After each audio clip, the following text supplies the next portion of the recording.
everyone, it's Andrea from Movers and Bakers. Today I'm going to share with you how I make my Biscoff Blondies. It's everything a blondie is, chewy and gorgeous with lovely Biscoff all the way through. Let's get baking. So, if you have been living under a rock, you will have not heard of Biscoff. However, Biscoff is really popular all around the world. It might be called slightly different things. Some people call it speculoos. Some people know it as cookie butter, but I'm using this particular brand, Lotus Biscoff. Now, before I start making my blondies, about half hour or so before, I have used about 220 grams of Biscoff spread, the smooth one. I have melted it down and then I put it in my baking tin that I'm going to be making my blondies in. So I've lined my tin with some cling film and I've spread my Biscoff spread across the bottom, and that has gone in the freezer. And what that means now is I've got a solid block, if you like, of Biscoff ready for my blondies. So that's ready. Now it's time to make our blondies themselves. Right, so before I start making my mixture, I've put my oven on to preheat at 180 Celsius, and that is preheating while I make my blondie mix. So in a large mixing bowl, I'm going to pop in 3 ingredients. First is my butter. This is unsalted butter. I always use unsalted just because it lets me have control about how much salt is going in my bakes. So my butter's gone in there. To that I'm adding some white chocolate. Now you can chop your chocolate up if you wish to. I just tend to break it up into squares and that works out absolutely fine for me. So that's white chocolate in there, and my final ingredient for now is my brown sugar. Right, so those 3 ingredients are going to go, you can do this over bain-marie. I'm going to do it in my microwave. I'm going to melt them together, stirring in between, and I will be back once they are all melted together. Right, so once you have melted those ingredients together, you should end up with this lovely, thick, almost fudgy looking kind of mixture. That's exactly what you want.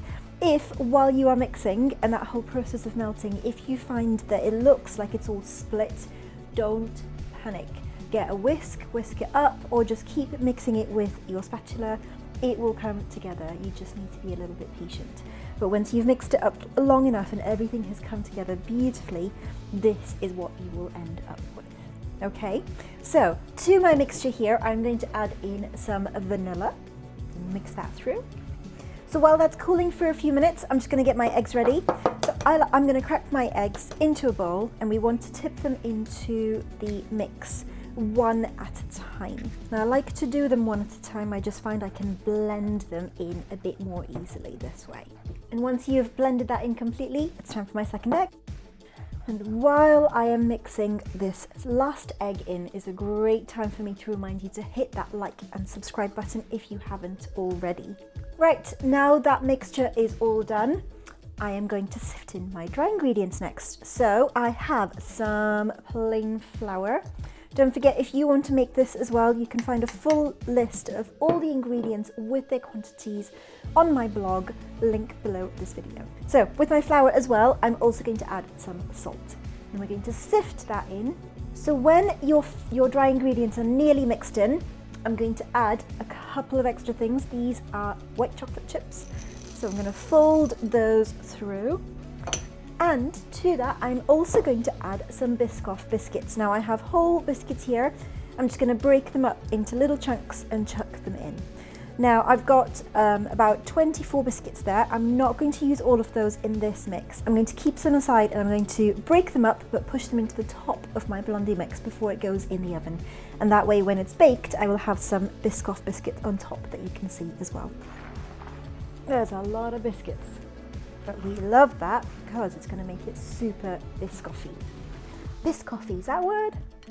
It is now. So make sure as you are mixing these ingredients in that you are going right to the bottom of your bowl and scooping your mixture up from the bottom. Otherwise all your biscuits and your chocolate chips are going to mix with the top layer and not the bottom. So you want to make sure all your ingredients are really well mixed. And once you are done with that, it's time to get baking.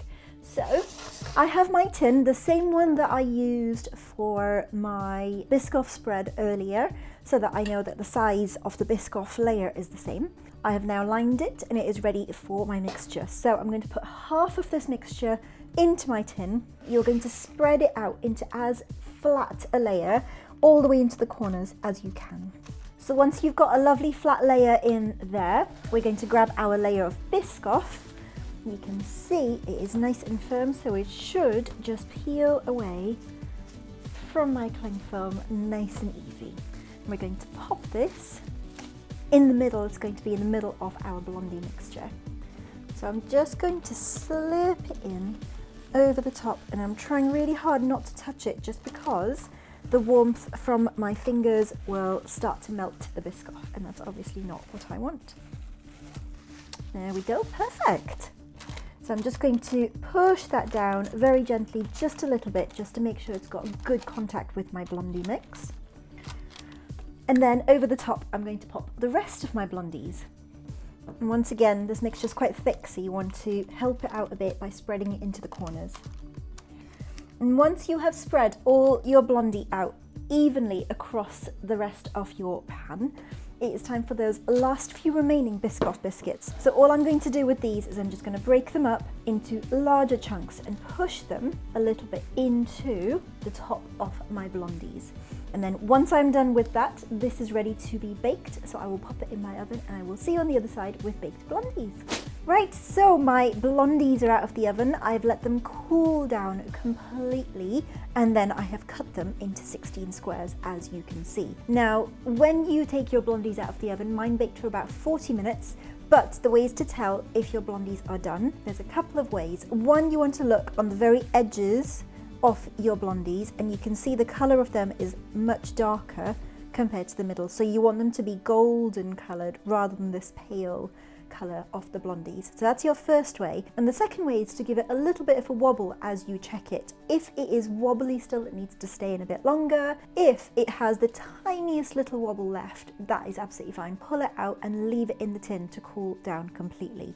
What will happen when you leave it in the tin is the heat from the blondies will keep cooking it, so it will finish off. That last little bit of wobble will go away. And what you will get then, if you do it that way, if I show you a lovely middle piece where the wobble would have been, is you'll have this lovely layer of Biscoff from the layer that we put in, but then all your blondie all the way around. It will look slightly raw, I promise it is cooked, but it will be lovely and squidgy and absolutely delicious.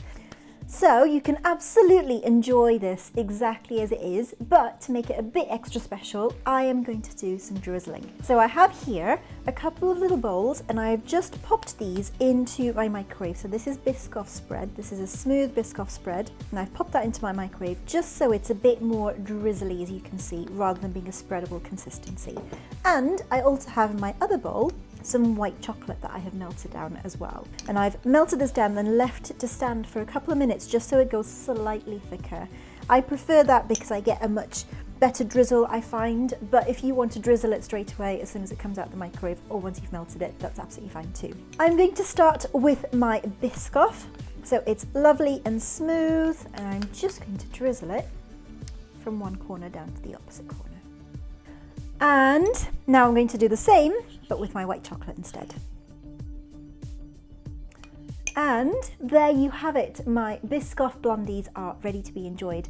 Of course, you can leave these to set so that the chocolate and the Biscoff come back to being a bit more of a solid state, or you can just dig in and get all that beautiful gooiness all over you. Hope you've enjoyed this video. Don't forget to hit like and subscribe if you have, and I shall see you next time. Happy baking.